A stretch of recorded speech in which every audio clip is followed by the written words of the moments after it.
Hi, this is Jessica Eves Matthews, and I wanted to talk to you really quickly about that regulation you may have heard about, GDPR. It's something that you may have seen a lot in the news. You might not have paid very close attention to it, but I want to talk to you really briefly today about why that regulation applies to you, most likely, even though you are not in the European Union. You are a US based or Canadian based business owner. But it does apply to you most likely. And I'm going to really quickly explain to you why, because it's really important to get in compliance as soon as you can. And a lot of people don't even know they need to. Estimates are showing that about 60% of businesses are not going to be in compliance with the GDPR by the deadline, May 25th. And so my goal is to get you educated with the information you need to get in compliance as quickly as possible, and to do it as efficiently and with the least amount of stress and expense as you possibly can. The reality is that this is a very large regulation. It's over 200 pages. It could feel very overwhelming. And I'm a lawyer. I've been a lawyer for 23 years, and I've represented all types of businesses from billionaire entrepreneurs down to mom and pop shops and solopreneurs and everything in between. And what I've done is I have distilled down the GDPR regulation to what you need to know right now in order to get into compliance, because the fines for not being in compliance are actually quite large. The maximum fine is 20 million euros, which is a lot more than 20 million US, or 4% of your company's net revenue for the previous fiscal year. Now, if you're a large multinational corporation like Amazon or Facebook, that's going to be billions of dollars worth of fines for every violation of the regulation. Obviously, that won't impact you if you are a small business owner, but it could be thousands to tens to hundreds of thousands depending on what your net annual revenue is. And a violation of the statute can be the kind of thing that you have more than one violation happening at a time. And in fact, you probably will. So let me explain to you why that is and what it is about the regulation that is applicable to you. And then I'm going to give you a solution for how to fix it quickly and right away. So the GDPR is the Data Protection Act that governs citizens of the European Union, or the EU. And basically, it heightens the standards for the collection, the storage, and the use of personal data for people who are citizens of the EU. And this makes sense that countries in the EU would be taking this action in light of what we've now learned about Cambridge Analytics and Facebook and a lot of the misuse of people's personal data through Facebook and Facebook apps that most of us weren't even aware was happening. We had not actually given permission or consent for our information to be used that way. But these businesses used loopholes and gray areas in order to get around privacy laws and in order to use our information. And so this is just the beginning. Other countries are going to probably follow suit in the not too far distant future. So this is just something that you need to do for your business. But the EU is really taking the lead on this.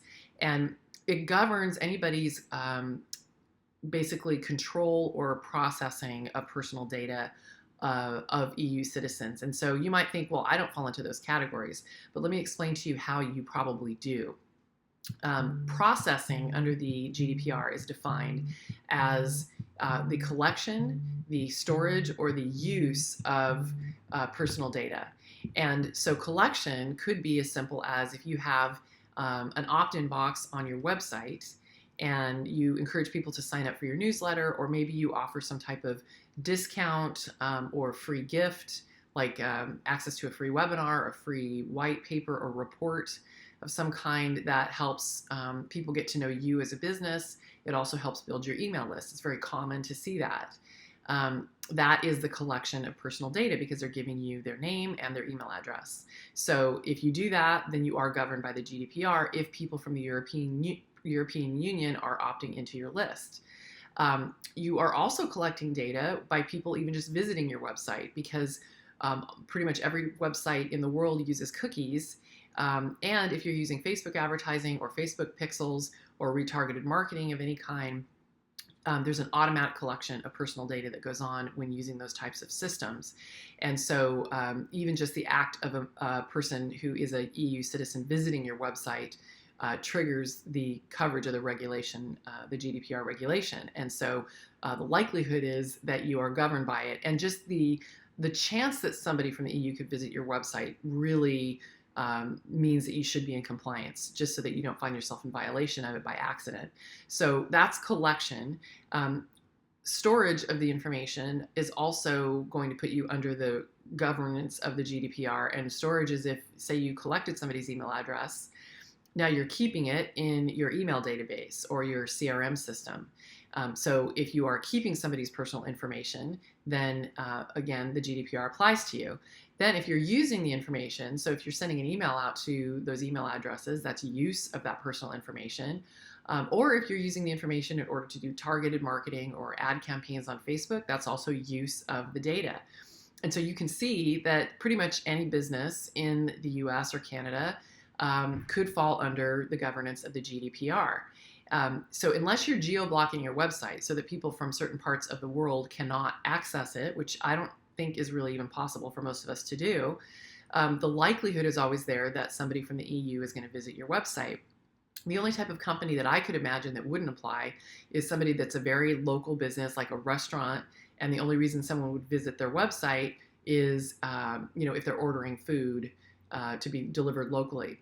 But then again, you have to think about, are there EU citizens traveling to your country, visiting your website, and placing a food order to their hotel? So regardless of who you are, you need to be aware of the GDPR and understand that you don't have to be a big multinational corporation for this to apply to you. So if that's the case, and you know that you could potentially face fines, and when I mentioned that you could get a fine for every violation, every email you send, for example, is a violation. So if you have a list of 1,000 people on your email list and you send an email to all of them, if all of them are in the EU, that's 1,000 violations of the regulation. It's very consistent with the CAN-SPAM Act here in the United States, which also has a per email or per violation fine of $10,000. So if you spam people in violation of the CAN-SPAM Act, you're facing a similar type of fine.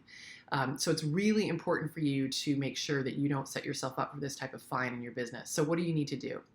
And I'm not going to get into all of the minutia. It's a very complicated regulation. And honestly, most lawyers, if you ask them about it, are going to greatly overcomplicate it. And they're going to cost you a lot of money and a lot of time, because they're also not going to be able to move quickly. Because most lawyers, frankly, don't even know about the GDPR and how it applies to US and Canadian-based businesses. So this is what you need to do. I have created a GDPR compliance packet specifically for US and Canadian-based businesses. And it is going to very simply help you get in compliance as quickly as possible. Ideally, you want to be in compliance by May 25th. But if you can't get in compliance by then, get in compliance as soon as you possibly can after that date.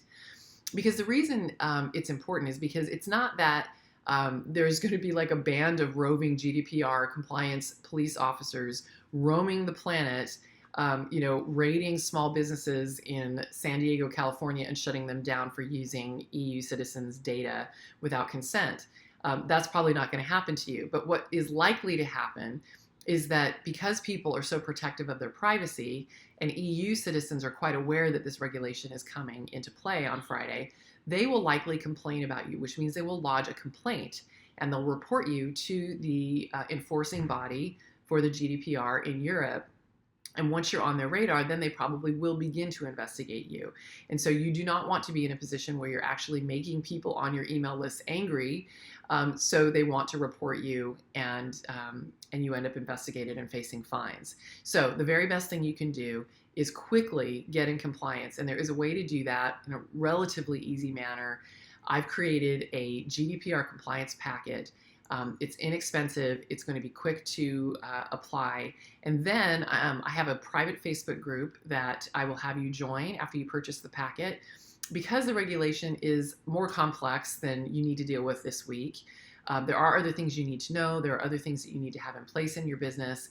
And the regulation is changing. They're revising it. And then obviously, as it is enforced, we're going to have new information on how different provisions of the regulation are being interpreted. And so all of that information is stuff that I will share in the private Facebook group. It's also going to be a place for you to ask questions. And so you're going to have a resource to make sure that you're in compliance and not facing any legal trouble while you're trying to just run and build your business. So I'm going to share the link with you here at the end of the video so that you can jump over there and purchase that and get going on that. And I hope that if you know people that need to hear this information, you will share this video with them as well. There's a lot of detail to understand about how to get in compliance, but as I said, I've made it very simple and easy. So instead of getting into all of the details and overwhelming you, understand that there are things that you're going to have to do right now with respect to your existing email list and database that contains personal information about either leads, fans, followers, or current clients or customers. And then there are also things that you need to take care of right now with respect to how you collect information going forward, in addition to needing a GDPR compliant privacy policy on your website. And it is not compliant if you're using an old version. And I've drafted one specific for this regulation, and that's included in the packet, among other things. This packet also includes checklists to make sure that you're compliant, and the templates for all of the documents you're going to need on your website, from the privacy policy to your terms of use to a disclaimer if you need it. It also has sample emails for you to send to people because there are some things that are going to be required for you to do in order to get in compliance, and I explain all of that in very detailed audio instructions that are also included in the packet. So, you know, if you paid a lawyer to do this for you, you would spend thousands of dollars. But this is at a fraction of that price, and I want to encourage you to get it now and get this into place so that you are compliant and you don't have to invite any legal trouble or the risk of fines into your business going forward. And remember that because people care so much about their privacy, you're also going to be building your reputation and building trust by making sure that you do things in a way that really protects their information and gives them that peace of mind. So this is good for your business, good for your brand. So get the packet, and then I will see you inside our private Facebook group.